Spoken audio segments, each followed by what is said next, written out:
So as you're approaching Preston, that is when you find out why it all makes sense of why you're on the old 75 highway instead of the B line. Turns to beautiful road, just the 2-lane blacktop winding through the trees, horses and ponds and trees covering the road the whole bit.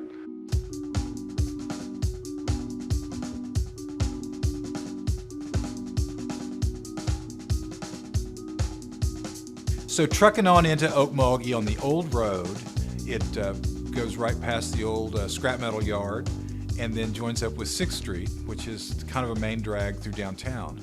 As we were rolling down 6th Street, heading east, you come across the old town square. And since we'd been on the road all morning, we decided to go eat first. Found Ikes, and which I can highly recommend. We're down here on the square in Okmulgee, and we'd heard about Ikes Pub, so we've got to go in and try the food. Let's check it out.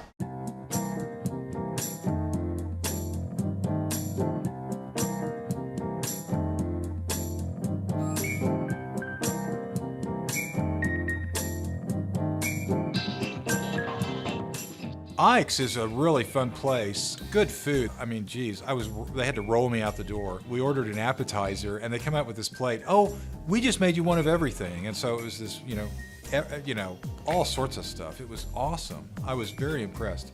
We decided to kind of keep it light because, when you're traveling, a big heavy meal can really slow you down. So we decided to eat light here at Ikes today. Only one appetizer a piece. So I went with the ribs and the shrimp and the calamari. Rex, what all did you get for an appetizer? Fried breaded things. Fried breaded things. Those are good too. We met Ike, which I'm always happy there is an Ike when it's called Ike's. The guy was throwing food at us. Rex and I had more food than we could eat. I think he brought out every single thing on his menu. And to back the guy up, every single thing I tried there was great. They do everything homemade here. They everything from their salad dressing, they smoke their own meats. So I think it's a good find. Anytime we can find something like that. And it's good.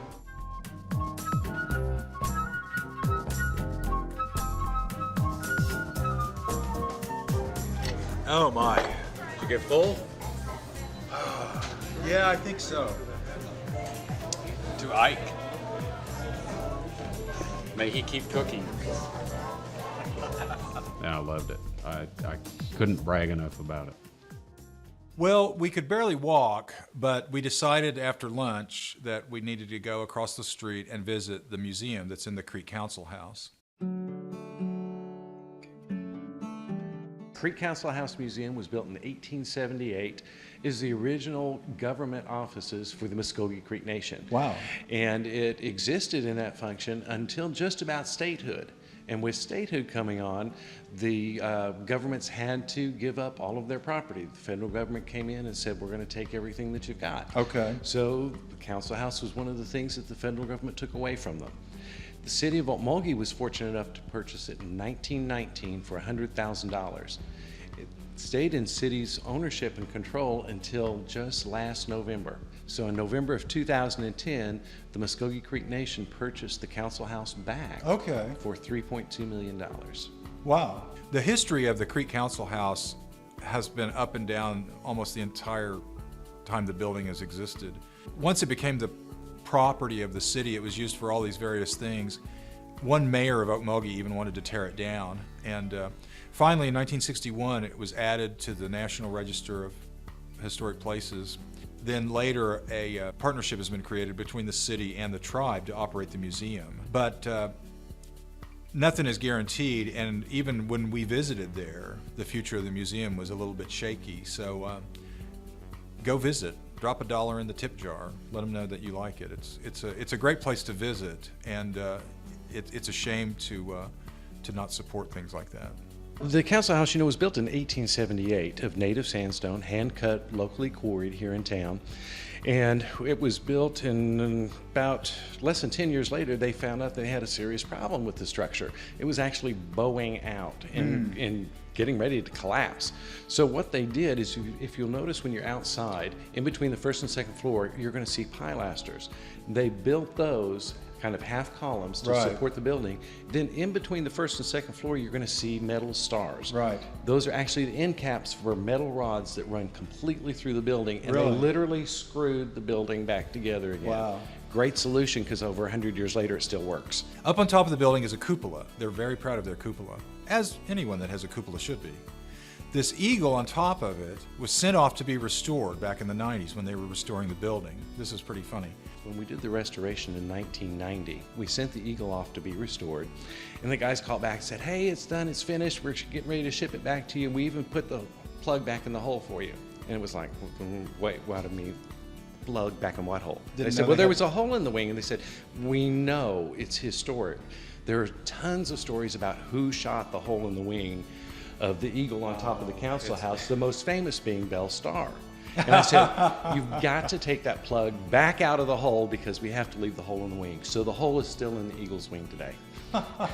So it's been unrestored. It's been unrestored. That's it. It was very been good. unrestored. After touring the museum, both Rex and I really need some pie and coffee. We'd worked off our lunch already and decided to head over to Colemans.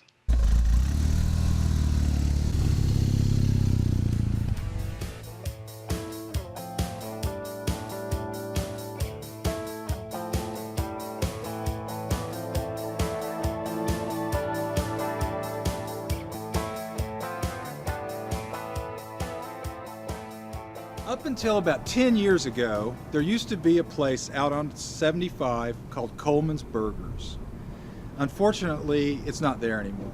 But the folks that started Coleman's have this place here, in the old bakery downtown in Okmulgee. We're going to go in and see what they're doing today.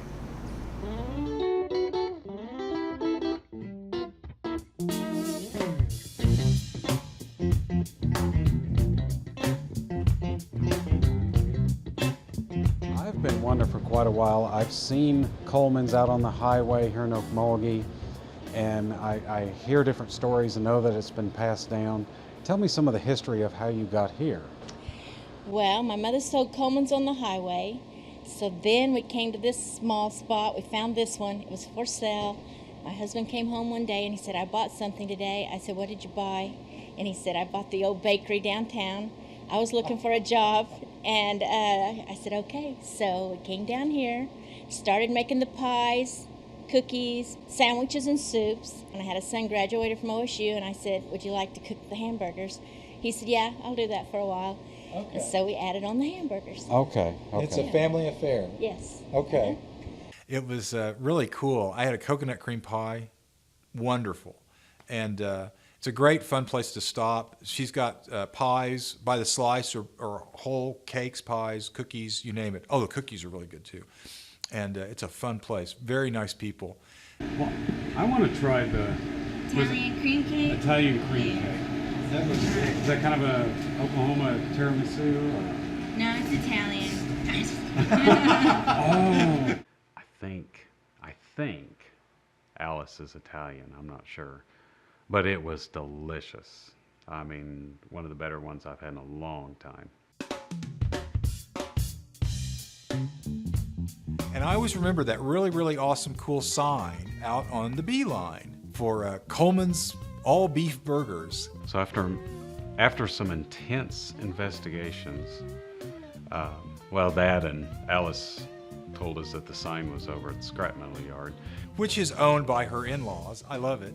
So we had to truck over there and play American Pickers there in the back of the old junkyard. It was awesome. There was a bunch of cool stuff sitting around.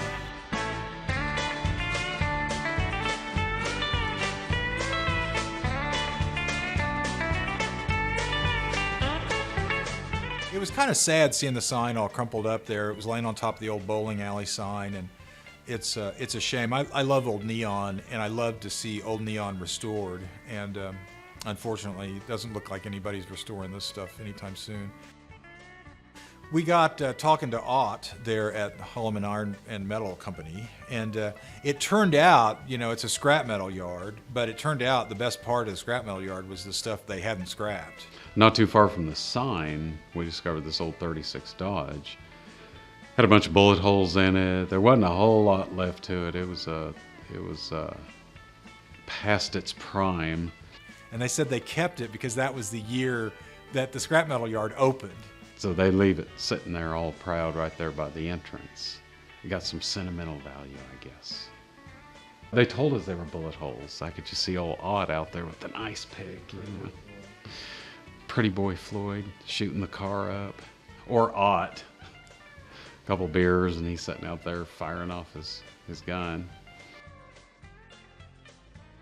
One of the guys kind of tipped us off that Grandma Holloman, who still works there every day, she's in her 90s, has a whole building full of all this